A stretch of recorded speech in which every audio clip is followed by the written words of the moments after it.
Hsiao-Hsien, welcome back to Collection Cut Down. Today we have a bonus video and I am reviewing The Assassin, which I've just watched. It's a 2015 Taiwanese film. According to the cover, it was the Taiwanese entry into the Oscars for the best foreign language film that year. Before I get into talking more about the film itself, I actually just want to give total props to this cover. I mean, isn't that gorgeous? The colours, the design of it. I will admit that when I saw this, half the reason I bought it was because of this cover. I'm going to try and describe the plot to you, but I might get this wrong. I did find it a little bit confusing, and I think partially that's on me, and partially it's actually, I think that the blurb on the back is wrong, and I was using that as kind of a touchstone to figure out what was going on, and there's details in there that I don't think are correct, so I'm going to describe it as best I can, but if I get it wrong, I'm sorry. Premise of the film, as far as I can tell, is about a young woman who is taken away from her home at a young age to be trained as an assassin. I don't know if they knew that's what was going to happen when they let her go. I don't know the context of why she was kind of given away. Her mother died, I think both her parents did, but on the back it says she goes back home to her parents, which it's her aunt and uncle, I think, that she goes back to after she's been trained. She's sent back with the idea that she has to kill this particular guy, and I figured out later I think he's her neighbour or lives nearby, and they were betrothed at a young age and were going to be married, and then that was broken for his mother's ambitions, I think. Anyway, so she's back in her aunt and uncle's house and is meant to be killing this guy, and then she doesn't, I guess. I mentioned that I thought the cover was stunning, and it is, and the film itself is equally beautiful. It has beautiful production design, the sets, the props, all of that was so lush and rich, and the costumes were the same, you know, wonderfully detailed. Even the hair was awesome, like the way that they had done these elaborate hairstyles, particularly on the women, but there was even this old man who may or may not have been magic, and he had these huge eyebrows. It was very impressive, and the whole thing just looked stunning. However, it's one of those films that is very much into the symbolism. It's very slow, very ponderous. I am not a huge fan of those kinds of movies. I find that I don't have the attention span that I used to have and the patience to wait for the payoff. I did enjoy watching this film, mostly just because it was stunning, but there were loads of shots of people just standing around staring at each other, at the ground, at something off camera. There was long shots of goats chewing. A lot of them were filmed in long takes as well, so there was loads of shots of one thing happening after another with no cut. And I'm usually a huge fan of that. Like, I love a good long take, but in this, because it was so slow and that, you know, slowed down the pace even further, it's probably just a taste thing. Like, I'm sure people who love movies like that would really dig this, but for me it was just a little bit much. I found it an interesting artistic choice, directorial choice, that the first 8 or so minutes of the film was done in black and white, and I guess it was meant to be a prologue of some kind, even though as far as I can tell, it was directly before the main action of the film. There also wasn't a lot of music or dialogue in this film, so the music was almost all diegetic, so it was within the film itself, so people playing instruments that you could see on camera.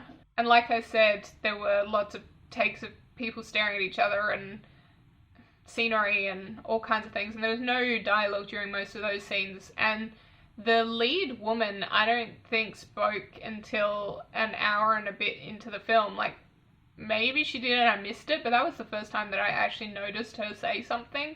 So it was a very deliberate choice, like, that she was very shut down from her assassin training, and it still wasn't enough to break that human element in her. And I did really like that. I thought that was a really interesting choice, and I think the actress did a really good job of it. She wasn't particularly expressive, and again, I think that was deliberate. I still, you know, really got a sense of what she was thinking and feeling in like her posture and her body language, and she did a great job. I also thought the woman who played her aunt was great. I'm sure one of the reasons I found this a little bit confusing was because it's based on a Tang dynasty story. I didn't have a cultural context in that sense.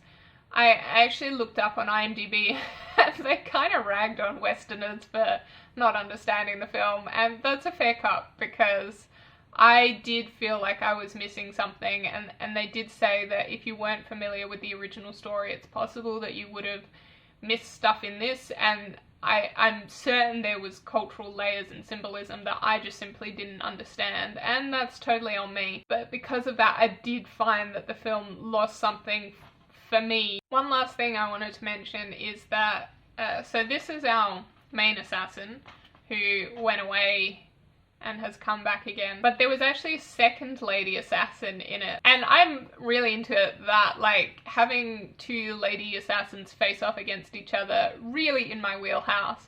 And yet I did find myself slightly disappointed that these two women fought each other twice, and yet both showdowns only lasted like 10 seconds each. There was like a few quick cuts, and then that was it, and they just kind of walked away from each other, and I didn't really understand why. I kind of got it from our heroine's point of view, but I'm not sure why the other woman would have confronted her if she didn't intend to kill her. So yeah, I think I missed something there, and I was actually paying attention. I swear that I was. I know sometimes I tend to like zone out, and I don't have the patience that I used to, so I do find myself like looking at my phone and my laptop these days more than I would like me to. But when I watch subtitled films, I do pay attention because, you know, I have to, otherwise I'm definitely going to miss stuff, and sometimes I very deliberately watch subtitled films purely for that reason, to really focus on it. So I swear I was paying attention, but I don't know why I missed the elements of why, not why they attacked each other, but why they didn't finish the job. So there was something there, some symbolism that I missed, which was a shame, because I was like gearing up for a cool ass showdown, and yeah, I kind of felt a little bit let down. This film does have a lot going for it. It's absolutely beautiful, and if you want to see a film that is, you know, just a work of art, I would recommend you see this, particularly if you have more patience for slower films than I do. However, I think for me, I don't think I'm gonna watch this again.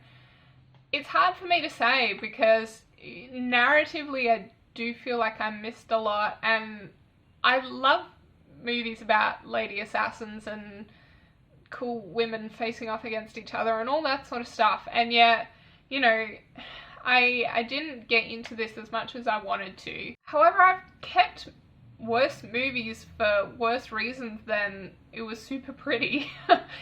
So I am kind of torn, and you know, if somebody wanted me to show them an example of a stunning film, this would be up there as options. I think I will have to give this one away reluctantly.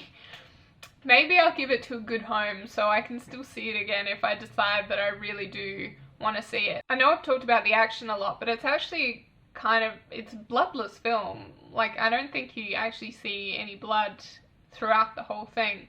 So it is very much about the cerebral, not about the action.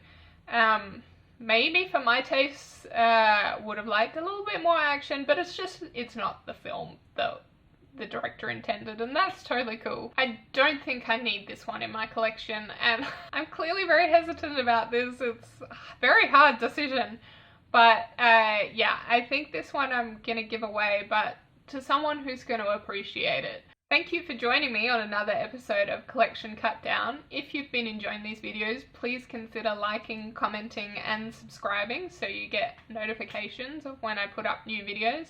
I always love talking to people about films, and if you've seen this movie and have the same or a different opinion or have a recommendation for me or anything, please let me know. I always love to talk to people about movies. But for now, goodbye and happy watching.